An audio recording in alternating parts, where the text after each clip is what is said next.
Bishop Academy online classes, class 11th, subject chemistry, chapter 3, that means unit 3, classification of elements and periodicity in properties, part 4. Today's topic, ionization enthalpy, factors affecting ionization enthalpy. First जो है आज के topic में हम ionization enthalpy that means ionization energy, ठीक है, दोनों का स्टडी करेंगे. Ionization energy that means enthalpy, factors affecting ionization enthalpy that means ionization enthalpy energy का डिफिनीशन होगा, ठीक है, एंड उसके सम फैक्टर्स हैं, किस तरह से उसके फैक्टर्स हैं ये हम लोग डिस्कस करेंगे. तो first we define ionization energy. First we define ionization energy. ionization energy है क्या, ठीक है. तो सबसे पहले हम एक एग्जांपल कंसीडर करते हैं कि suppose that any atom and one electron remove, मान लीजिए यह आपका वन इलेक्ट्रॉन रिमूव कर रहा है 281, ठीक है. तो जो one electron removed, so this sodium as a positive charge, one as a cation form and one electron here, ठीक है. तो अब इलेक्ट्रॉन को रिमूव करने के लिए हमें कुछ न कुछ एनर्जी की रिक्वायर्ड होगी. We required some energy for remove outer cell electron, यानी आउटर सेल जो है सोडियम का 3 सेल है, 1 2 3, आउटर सेल में क्या है 1 इलेक्ट्रॉन है. इस इलेक्ट्रॉन को रिमूव करना है तो कुछ नहीं एनर्जी तो लगेगा ही. तो ऐसी टर्म को एक अदर फॉर्म डिफाइन किया जा रहा है आयनाइजेशन एनर्जी. आयनाइजेशन एनर्जी क्या है, ठीक, डिफिनीशन कह रहा है कि if energy is supplied to an atom, electrons get promoted to the high energy levels. If sufficient is supplied, electron may be removed resulting in the formation of positively charged, that means cation. तो definition क्या बताया गया, the minimum amount of energy required to remove the most loosely bound electron from an isolated gaseous atom so as to convert into a gaseous cation is called its ionization energy. Meaning ये है कि जो atom में जो electron है उनको gaseous convert ले जाना है. दैट मीन्स जैसे इसको समझने के लिए, जैसे मान लो एक क्लास है, सपोज दैट क्लास 10th या 11th के स्टूडेंट्स हैं. अब हम सभी बच्चों को एक साथ तो टेस्ट तो कर नहीं सकते हैं, किसी एक पर्सनल बच्चे को बुलाएंगे और उसके बारे में या उसके सब्जेक्ट के बारे में या कोई एक विशेष पॉइंट देकर उसको नॉलेज गेन करेंगे. तो सभी का हुआ नहीं. उसी टाइप से इलेक्ट्रॉन का जो यहाँ डिफाइन किया जा रहा है गैसियस एटम, यानी उसमें से इलेक्ट्रॉन को एक गैसियस फॉर्म कन्वर्ट कर दिया गया है और वहाँ से किसी एक को स्टडी किया गया. गैसियस फॉर्म क्या, इलेक्ट्रॉन सेपरेट हो जाते हैं, दूर दूर हो जाते हैं. इसी टाइप से है, सिमिलर टाइप से जैसे किसी एक के बारे में जानकारी प्राप्त करना, ठीक है. तो यही कंसेप्ट यहाँ दिया जा रहा है. तो गैसियस एटम के फॉर्म में इसको दिखाया गया. तो जहाँ मान लो बेटा कि एक आपका एलिमेंट X है, ठीक है, और यहाँ से इलेक्ट्रॉन को रिमूव करना है. तो यही कंसेप्ट है, यहाँ पर 1 इलेक्ट्रॉन रिमूव हो गया तो आपका 1 इलेक्ट्रॉन इसको एक गैसियस फॉर्म में कन्वर्ट हो गया, क्योंकि 1 इलेक्ट्रॉन क्या है, रिमूव कर रहा है, इसलिए इसके पॉजिटिव फॉर्म या केटाइन के फॉर्म में. यही डिफिनीशन है, ठीक है. और देखो सेकेंड एग्जांपल मैं समझा रहा हूँ. जैसे मान लो कि एक आपके यहाँ एक मदारी आया है खेल दिखाने के लिए. तो जहाँ पर वो पर्सन बैठा है उसके चारों तरफ बहुत भीड़ लगेगा बच्चों का, पर्सन का. और कोई ये कहे कि वहाँ से हम बाहर निकलना है, तो क्या होगा, वो कहेंगे आप हटो, थोड़ा हम फोर्स लगाएंगे, ज़्यादा फोर्स लगाएंगे, और थोड़ा और आगे तरफ निकलेंगे, थोड़ा कम फोर्स लगाएंगे. इस तरह से कम फोर्स में हम आगे निकल जाएंगे. लेकिन जहाँ पर वह है दिखाने वाला पर्सन, जिसको हम मदारी कहते हैं, तो वह वहाँ पर क्या हमको स्ट्रांग ज़्यादा फोर्स लगाना पड़ेगा. सेम प्रोसेस बेटा यही है कि बेटा ये क्या है, न्यूक्लियस है, समझो ध्यान से, ये है न्यूक्लियस पॉजिटिव चार्ज, और ये सब आपके क्या है, सेल है। इसको अदर एक डायग्राम इंडिकेट कर रहा हूँ, बहुत इंटरेस्टेड टॉपिक है बेटा ये है nucleus as a positive charge. मान लो ये आपका है, ये आपका सेकेंड, थर्ड, फोर्थ, ठीक है। अब हमको यहाँ से इलेक्ट्रॉन को बाहर निकालना है, आउटसाइड करना है। तो जब आउटसाइड जाएंगे हमें एनर्जी क्या होगी, रिक्वायर्ड होगी। अब देखो बेटा ये इलेक्ट्रॉन, मान लो यहाँ इलेक्ट्रॉन है, अट्रैक्शन फोर्स क्या होगा, बहुत ज़्यादा होगा, मैक्सिमम होगा, तो फोर्स ज़्यादा लगेगा।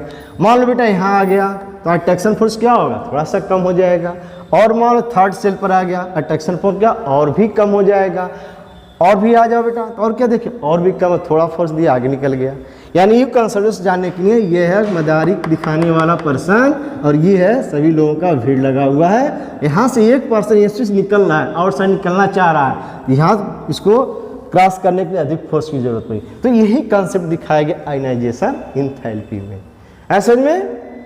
तो अब देखो बेटा इसके कंसेप्ट क्या दिया गया, कंसेप्ट ये दिया गया कि एक फोर्स इनवर्सली 1/r², इस टाइप का एक फोर्स, दैट मीन्स डिस्टेंस जितना ही लार्ज होगा, न्यूक्लियस से डिस्टेंस जितना ही अधिक होगा, ठीक है, तो अट्रैक्शन फोर्स क्या होगा उतना ही कम होगा। देखो बेटा आर डिस्टेंस इंक्रीज करो, बढ़ाते जाओ इसको, ये वैल्यू क्या होगा, कम हो जाएगा। तो यही कंसेप्ट यहाँ पर अप्लाई किया गया है। तो वही क्या है, minimum amount of energy required to remove electron and outer cell, ठीक है, from an isolated gaseous atom, gaseous atom से उस इलेक्ट्रॉन को बाहर निकालना है। तो जो एनर्जी रिक्वायर्ड होगी उसी को हम लोग कहते हैं आयनाइजेशन एनर्जी, ठीक। It is represented by H, ये आपका है एंथैल्पी के फॉर्म का है, डेल्टा एच के फॉर्म में डिनोट किया गया है, ठीक है। द प्रोसेस में भी रिप्रेजेंटेड बाय ये। अब इसी कंसेप्ट को यहाँ पर आप लिख सकते हो बेटा इस तरह से, आप अपने लिखने के लिए, एक वन इलेक्ट्रॉन क्या कर रहा है, रिमूव हो रहा है यहाँ से, तो इसको आप m positive charge as a gaseous part plus 1 electron, 1 लिख दो तभी राइट है, नहीं लिखोगे तभी भी राइट है, ठीक है, आया समझ में। तो ये कंसेप्ट आपको दिया गया आयनाइजेशन एनर्जी के लिए, ठीक है। Ionization energy may be expressed as electron volts पर एटम, इसका जो यूनिट डिफाइन किया गया है वो दिख रहा है इलेक्ट्रॉन वोल्ट्स पर एटम। यूनिट्स के बारे में जो है आपका है यूनिट इलेक्ट्रॉन वोल्ट पर एटम के टर्म इसको डिफाइन किया गया है। In other words kilo calorie थोड़ा लार्ज वैल्यू हो जाएगा, उसे किलो जूल पर मोल्स, ये सब यूनिट्स है। जैसे आपका फोर्स का यूनिट न्यूटन है, ठीक है, वे स्पीड मीटर पर सेकेंड है, तो इसका भी एक यूनिट डिफाइन किया गया है इलेक्ट्रॉन वोल्ट्स पर atom. And the relationship between electrons volt and kilo joules is, में इलेक्ट्रॉन वोल्ट्स और किलो जूल्स जब एक रिलेशन है इसमें, तो आपको इसको लर्न कर लेना है। 1 इलेक्ट्रॉन वोल्ट पर एटम इक्वल टू 96.4। इसको हम राउंडिंग फिगर में अगर आप इसको कंसीडर करना चाहो तो इसको आप 1 इलेक्ट्रॉन वोल्ट पर एटम इक्वल टू सर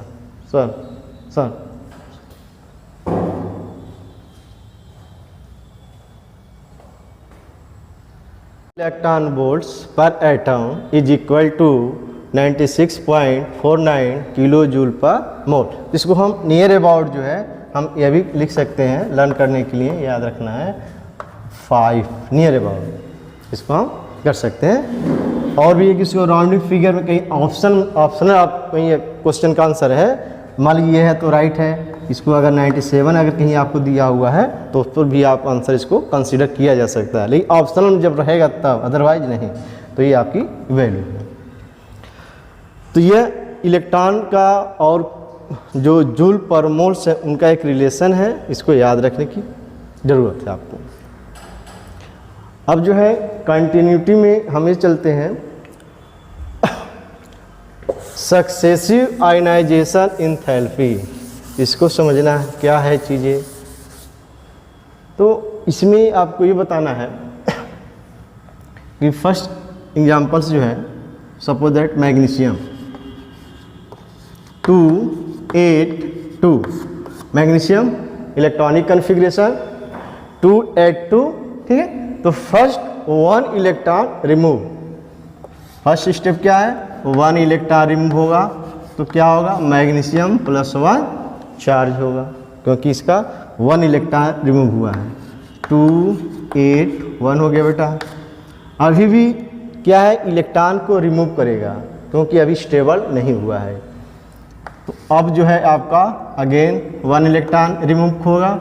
अब जो है एंड देन मैग्नीशियम +2 चार्ज, ठीक है, एंड 1 इलेक्ट्रॉन। क्या कंसेप्ट है इसमें, इसका मकसद क्या है, हमारा क्या पर्पज है, सक्सेसिव आयनाइजेशन एंथैल्पी का क्या इसका मतलब मेन पॉइंट्स है। देखो बेटा, आउटर सेल 1 2 3 थर्ड सेल है बेटा, इसमें थर्ड सेल हो गया, थर्ड सेल। यहाँ पर बेटा 2 इलेक्ट्रॉन है आउटर सेल का।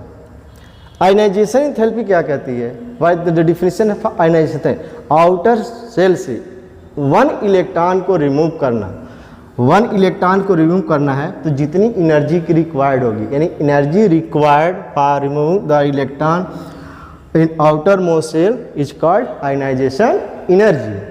तो बेटा मान लो यहाँ पर 2 है तो 1 इलेक्ट्रॉन रिमूव करेगा, कुछ न कुछ एनर्जी हमको देना होगा, ठीक। तो ये आपका एनर्जी कन्वर्ट हो गया, यहाँ पर आ गया, इलेक्ट्रॉन 2 था अब 1 इलेक्ट्रॉन हो गया,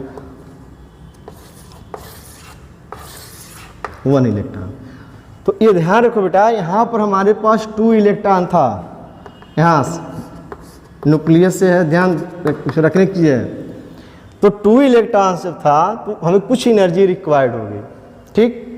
अब यहाँ से इलेक्ट्रॉन को रिमूव करना हो तो जितनी एनर्जी लगा के इसको हम यहाँ से रिमूव किए थे 1 इलेक्ट्रॉन, एक 2 जो पहले था, अब हमको रिमूव करना है उतनी एनर्जी लगाकर नहीं होगा। इसका रीज़न क्या होता है क्या कि भाई अब यहाँ इलेक्ट्रॉन 2 था, रिपल्सन हो रहा था, जिसकी वजह से कम एनर्जी लगा के हमने इसको रिमूव कर दिया। अब यहाँ पर 1 इलेक्ट्रॉन हो गया, रिपल्सन इसका है नहीं, तो पूरा अट्रैक्शन इसमें क्या होगा, अट्रैक्शन बना रहेगा, जिसकी वजह से हमको अधिक एनर्जी की रिक्वायर्ड होगा। तो इसलिए इसमें जो एनर्जी जो है अधिक हो गई। इसका मतलब हो गया आयनाइजेशन एनर्जी एंथैल्पी 1 क्या हो गया, से बड़ी हमारी हो गई आयनाइजेशन एनर्जी सेकेंड हो गया, सेकेंड आयनाइजेशन, यानी भाई हमने इसमें से 1 इलेक्ट्रॉन रिमूव किया, कुछ एनर्जी लगा, अब इसमें से इलेक्ट्रॉन को रिमूव करना है तो हमको इसके कंपेरिजन में मोर अधिक एनर्जी की रिक्वायर्ड होगी, ठीक। सेकेंड एग्जाम्पल लो बेटा, aluminium, suppose that aluminium 283, 3 step, 1 electron remove, aluminium 1 charge, 282, again 1 electron remove, aluminium +2 charge, 281, again third 1 electron remove, 2 ठीक है। तो ये कंसेप्ट हो गया कि हम उस एटम से जितने इलेक्ट्रॉन रिमूव करेंगे हमें उतने ही एनर्जी की एक्स्ट्रा रिक्वायर्ड की ज़रूरत होगी, ठीक है, एक्सेस और अधिक एनर्जी की हो गया। अब बेटा तो मान लो कि ठीक है ऐसे हम कन्वर्ट होते गए। अब मान लो कि ये हाइड्रोजन है और ये बेटा मान लो सपोज है हीलियम है। हाइड्रोजन का आउटर सेल में 1 ही इलेक्ट्रॉन है, हीलियम का क्या है, कंप्लीट ऑक्टेट है। तो यहाँ से इलेक्ट्रॉन को निकालना थोड़ा सा इजी है कंपेरिजन में, और ये क्या है, पूरा इसका ऑक्टेट कंप्लीट है, यहाँ से इलेक्ट्रॉन निकालना बहुत कठिन है। इसको इस तरह समझ सकते हो, जैसे मान लो एक पर्सन है जो एकदम बिल्कुल ओल्ड है, बिल्कुल ओल्ड है, जहाँ उसको बैठा दो वहीं वो बैठा रहेगा। अब उसको उठाकर उसको ले एक स्थान से दूसरे स्थान, यानी 1 + 2 अदर प्लेस पर उसको रखना है, तो क्या करोगे, बहुत एनर्जी की जरूरत होगा, ठीक। इसको ये समझोगे इनर्ट गैस के लिए। अदरवाइज ये कैसा पर्सन है, थोड़ा सा है ओल्ड, लेकिन फिर भी थोड़ा सा हेल्प कर देंगे वो चलने लगेगा। तो उसकी एनर्जी क्या होगी, थोड़ी सी हमें कम एनर्जी देना होगा। तो यही कंसेप्ट यहाँ दिखाया गया। तो चूंकि इनर्ट गैसेस का सीरीज आपका जो है हीलियम है, आर्गन है, नियान है, तो इनका ऑक्टेट क्या होता है, कंप्लीट होता है, जिसमें एनर्जी काफ़ी रिक्वायर्ड होगी, अधिक एनर्जी की ज़रूरत होती है। तो हमारा जो कंसेप्ट जो था सक्सेसिव आयनाइजेशन इंथैल्पी क्या है कि फर्स्ट एनर्जी से ग्रेटर सेकेंड होगा, उससे थर्ड होगा, उससे फोर्थ होगा, यही कंसेप्ट दिखाना है। इसी कंसेप्ट को कहते हैं successive ionization enthalpy. The energy required to remove the most logically bound electron from the isolated gaseous atom is called first ionization enthalpy and denoted by delta H। और ionization energy कहते हैं तो IE ionization energy, ionization enthalpy, दोनों के अब notation एक ही है। तो अब जैसे बेटा यह है जो हमने आपको इंडिकेट किया समझा, उसी के फॉर्म ही आपको गिवन है चीज़ें। Similarly the energy required to knock out second and third electron are called second and third. Fourth है तो फोर्थ सक्सेसिव, इसी को कहते हैं सक्सेसिव, एक के बाद एनर्जी इलेक्ट्रॉन को रिमूव करना और उसके करस्पॉन्डिंग जो एनर्जी है उसी को हम कहते हैं successive ionization energy. The ionization enthalpy required to remove first second third electrons from an isolated gaseous atom are called successive ionization enthalpy. यही कंसेप्ट होता है। तो ये बिल्कुल याद रखना है कि first ionization energy, second ionization energy, third ionization energy कौन सा ग्रेटर है, ठीक है। तो थर्ड आपका सबसे ज़्यादा ग्रेटर है, इस फॉर्म में लिख दीजिए, या लिखने के लिए डिक्रीजिंग या इंक्रीज कोई एक कंसेप्ट रखिए, लेकिन थर्ड सबसे अधिक होगा, इससे कम ही होगा, इससे कम ये होगा। इसी कंसेप्ट को कहते हैं सक्सेसिव आयनाइजेशन इंथैल्पी। नेक्स्ट जो है हम लोग देखते हैं क्या है, factors affecting ionization enthalpy. Ionization energy जो हम लोग डिफिनीशन दिखा, यूनिट दिखा, ठीक है।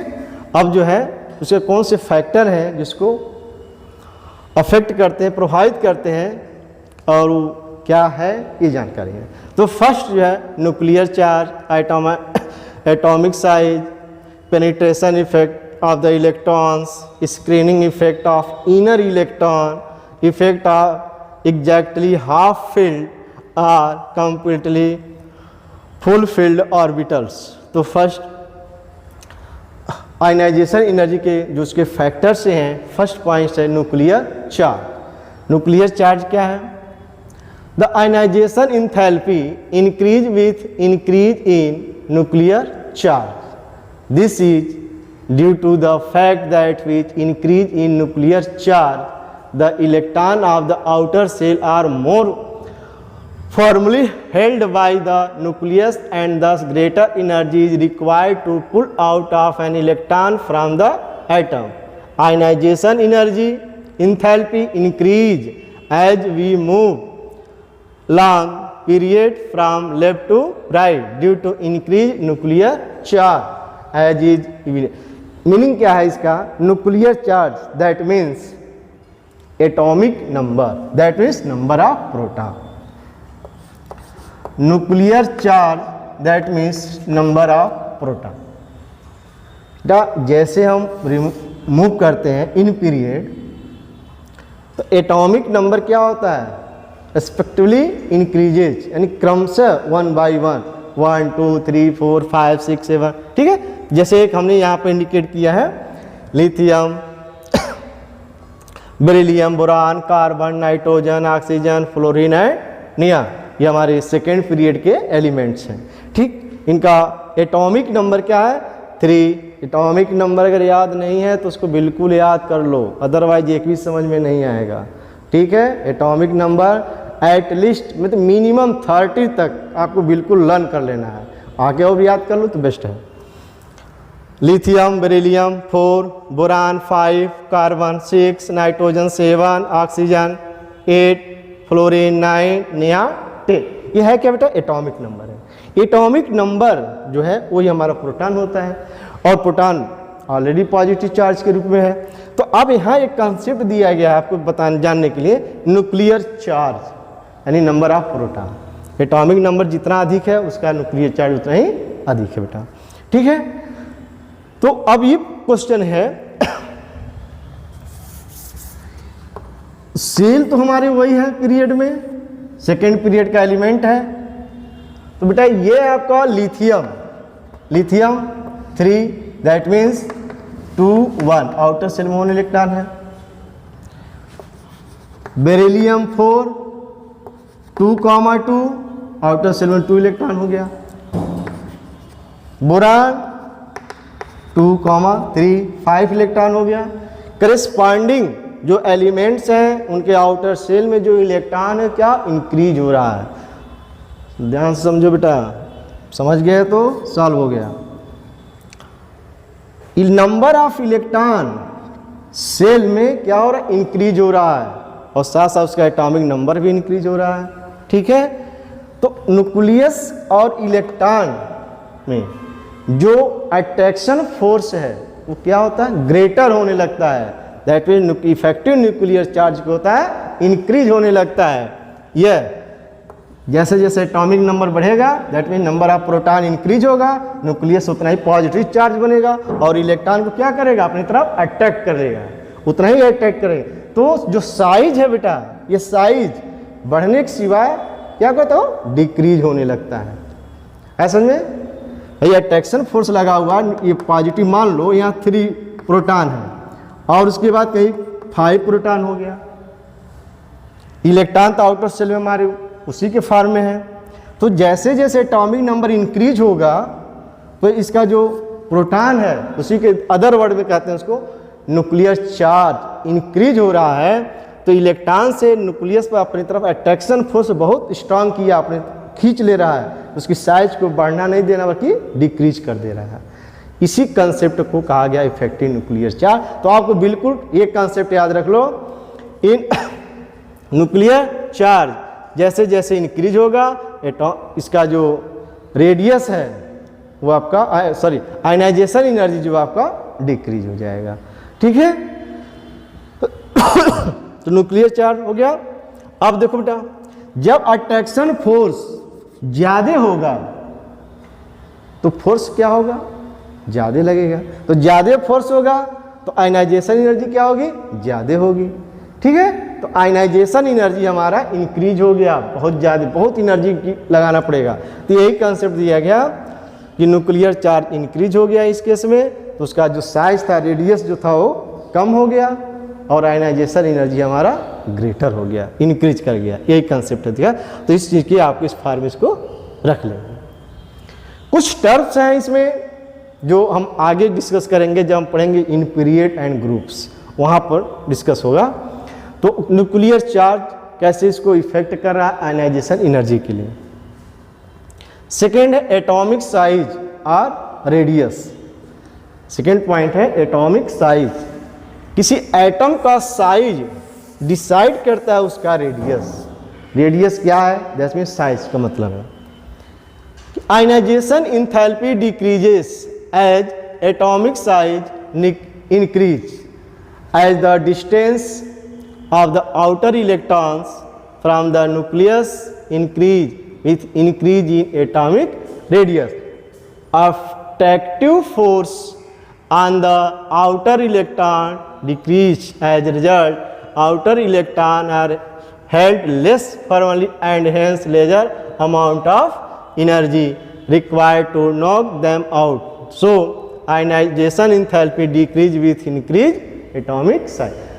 जैसे जैसे उसका साइज इंक्रीज होगा, देख लो ये इतनी बड़ी साइज का 2 सेल के हिसाब से, और बेटा ये आपका 3 सेल का साइज है, 1 to 2 सेल का है, 1 to 3 सेल का है। साइज किससे बड़ा हो गया, इसका बड़ा हो गया। बेटा यहाँ से इलेक्ट्रॉन है, यहाँ पे ये न्यूक्लियस है, डिस्टेंस क्या होगा, इंक्रीज हो रहा है, तो अट्रैक्शन फोर्स क्या होगा, कम हो जाएगा। जब अट्रैक्शन फोर्स कम हो गया, when the attraction force is decreases so ionization energy also decreases, यानी फोर्स ही एनर्जी के लिए कन्वर्ट करना है। For examples, ionization enthalpy is found to be decrease on moving down group. मतलब क्या हुआ बेटा, जैसे जैसे हम ग्रुप में मूव करते हैं सडनली सेल का क्या हो चेंज होता रहता है, वैसा ऐसे आओगे ग्रुप में। तो जो हम क्या कहते हैं पीरियड के फॉर्म में कहते हैं। तो फर्स्ट, सेकेंड, थर्ड, फोर्थ, 5 ऐसे क्या हो गया, जिसको हम लिया 2, 8, 8, 18, 18, 30, मतलब एटॉमिक नंबर के अकॉर्डिंग उसको ऐड किया गया है, वो अलग कंसेप्ट है। तो जैसे जैसे हम पीरियड ग्रुप में नीचे की तरफ आते हैं, उसका क्या होगा, नंबर ऑफ शेल चेंज होता रहता है, उसका साइज क्या होगा, बढ़ गया, और आयनाइजेशन एनर्जी हमारा कम हो गया। तो यहाँ पर एक दिखाया गया लिथियम के नीचे सोडियम, पोटेशियम, रोबेडियम, सीजियम, उसके करस्पॉन्डिंग जो है जो एनर्जी है ये है, इसके करस्पॉन्डिंग है, इसके करस्पॉन्डिंग इसकी वैल्यू है, क्या हो गया, उसका साइज क्या बढ़ता गया, ठीक है, और फोर्स हमारा कम होता गया।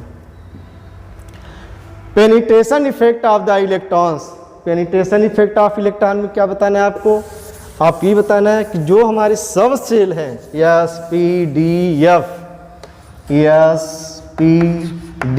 एंड एफ, इसके करस्पॉन्डिंग में आपको जानना है, तो इसका जो ऑर्डर पाया गया स्टडी करके ये आपका S P D and F, इस ऑर्डर में आपको याद रखना है। तो सबसे अधिक किसका है, एस का है, उससे लोअर में क्या है, P.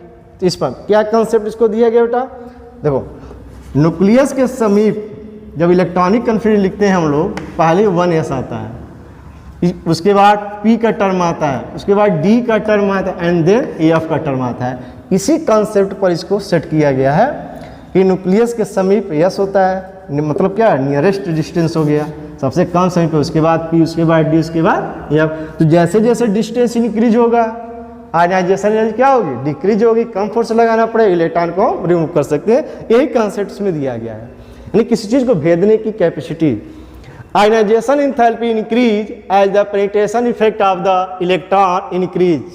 It is a well-known fact that in case of multi-electron atoms, the electrons of the s orbital has the maximum probability of being found near the nucleus, and this probability goes on decreasing in case of p, d, f orbitals of the same shell. In other words, S electron of any cell are more penetrating toward the nucleus than P, and P is more than and P electron of the same cell. So within the same cell, penetration effect decreases in the order. बेटा same, जैसे मान लो ये आपका है, हमने कोई configuration लिखा 3s, 3p, 3d, 3, मान लो ये 3D तक हमने यूज किया। क्या कह रहा है, नंबर ऑफ सेल, तो बेटा दोनों में इक्वल है, तो कंसेप्ट क्या बना है, वही कहा कि पहले यस होगा, पी होगा, डी होगा, तो इसी फॉर्म में ये आपका दिखा दिया गया। ये सब क्वेश्चन जो है आपके ऑब्जेक्टिव टाइप के भी हो सकते हैं, ठीक है। पेनिट्रेशन यही होता है, उसको कैपेसिटी भेदने की कैपेसिटी। शील्डिंग अथवा स्क्रीनिंग इफेक्ट, शील्डिंग और स्क्रीनिंग इफेक्ट क्या है, ऑफ इनर सेल इलेक्ट्रॉन। बेटा इनर सेल इलेक्ट्रॉन, यहाँ देखो ये है न्यूक्लियस, मान लो इसमें इलेक्ट्रॉन है, यह भी इलेक्ट्रॉन है, यह भी एक सेल है आपका।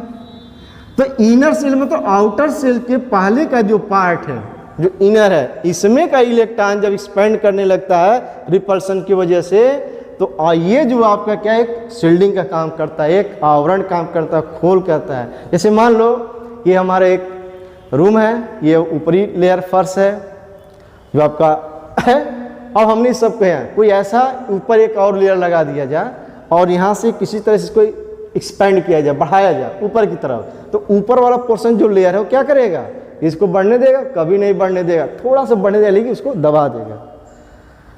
तो यही कंसेप्ट है शील्डिंग इफेक्ट इलेक्ट्रॉन का।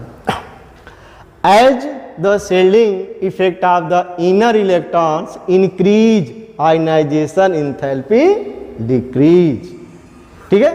इन multi electron atoms the electron in the valence shell, that means valence in outer shell के जो इलेक्ट्रॉन वही वैलेंस सेल होते हैं, experience and attract nucleus and the repulsive force from the electron in inner shell. जो inner cell में जो electron हो क्या आपस में रिपल्सन होगा, जब रिपल्सन होगा तो साइज क्या करेगा, बढ़ाने का काम करेगा।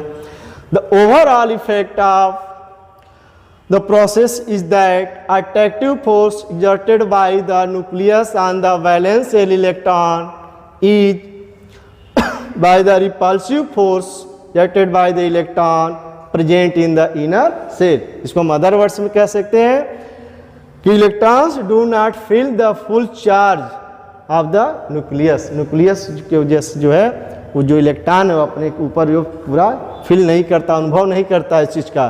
The actual charge felt by the valence electron that is called effective nuclear charge. इसी को कहा गया effective nuclear charge. And the repulsive force left by the valence shell electrons present in the inner shell is called shielding effect. जो inner cell में जो electron, इसके पहले का इनर सेल ये है, इसके इनर के पहले ये हो जाएगा बेटा. तो ये आपका जो टर्म दिखाया गया, इस एक कंसेप्ट दिया गया हम शील्डिंग इफेक्ट और स्क्रीनिंग, इसका एक अदर नेम है स्क्रीनिंग इफेक्ट. एंड देन एक रिलेशन जिसको हम ZEF से डिनोट किया गया इफेक्टिव न्यूक्लियर चार्ज. इसी को इफेक्टिव न्यूक्लियर चार्ज दिया गया. Total nuclear charge that means atomic number and screening constant, ये आपका कुछ लिए फिक्स वैल्यू होती है, उसके बाद कैलकुलेट कर लिया जाए, उसके पूरा कर दिया जाए. फिलहाल ये सब कैलकुलेशन आपको नहीं स्टडी करना है, बस इसका इफेक्टर आपको जानना है. इलेक्ट्रॉनिक कन्फिग्रेशन आयनाइजेशन एंथैल्पी का जो फैक्टर्स है, उस फैक्टर भी सबसे मोस्ट इम्पॉर्टेंट पॉइंट है. इस पॉइंट्स पे मैक्सिमम 2 और 3 क्वेश्चंस पूछे जाते हैं जो एग्जाम में. मैक्सिमम क्वेश्चन नहीं, 3-2 तो 1-2 तो श्योर है. इसको कंसेप्ट क्या कह रहा है, कंसेप्ट में इलेक्ट्रॉनिक कन्फिग्रेशन बताया गया है. इस कंसेप्ट में आपको थोड़ा सा बस जानना बेटा, कुछ है नहीं, बहुत ईजी है.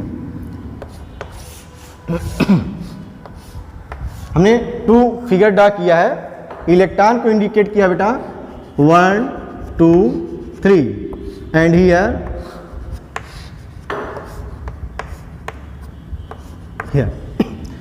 तो बेटा ये हमारा कंप्लीट है. लेकिन कंप्लीट कैसा है, अनपेयर्ड इलेक्ट्रॉन, ओनली 1 इलेक्ट्रॉन करे, 1 इलेक्ट्रॉन है. ठीक है. और इस कंसेप्ट में क्या है, फुल्ली इलेक्ट्रॉन यानी कंप्लीट इलेक्ट्रॉन भरे हुए हैं जो पेयर्ड हैं, ऑर्बिटल्स 2 2 2 2. ठीक है. अब जो स्टडी करके पाया गया कि इसके कंपैरिजन में है, इसकी स्टेबिलिटी बहुत ज़्यादा है.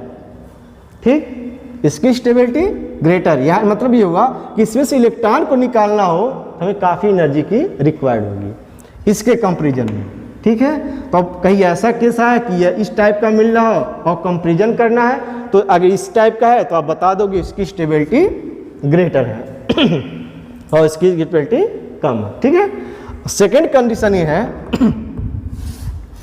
मान लो बेटे ये आपको मिला है और ऐसे केसेस में कुछ इस टाइप के एलिमेंट है जिनका इलेक्ट्रॉनिक कन्फिग्रेशन मिला हुआ, इस टाइप का यह एंड यह, दिस एंड दिस. अब बेटा ये तो ओनली 1 इलेक्ट्रॉन है जो अनपेयर्ड है, कंप्लीट अनपेयर्ड है. यहाँ पर क्या है, 1 इलेक्ट्रॉन जो अनपेयर्ड है और साथ में क्या है, पेयर्ड भी इलेक्ट्रॉन है. तो ऐसे केसेस में इसकी स्टेबिलिटी क्या होगी, लेस देन हो जाएगा और इसकी स्टेबिलिटी क्या होगी, लार्ज हो जाएगा. है समझ में. तो अभी एक क्वेश्चन हम लोग स्टडी करेंगे और सब आपको डाउट क्लियर हो जाएगा, जो भी संदेह होगा. If an atom contain exactly half field or completely filled orbitals, then such an arrangement has extra stability.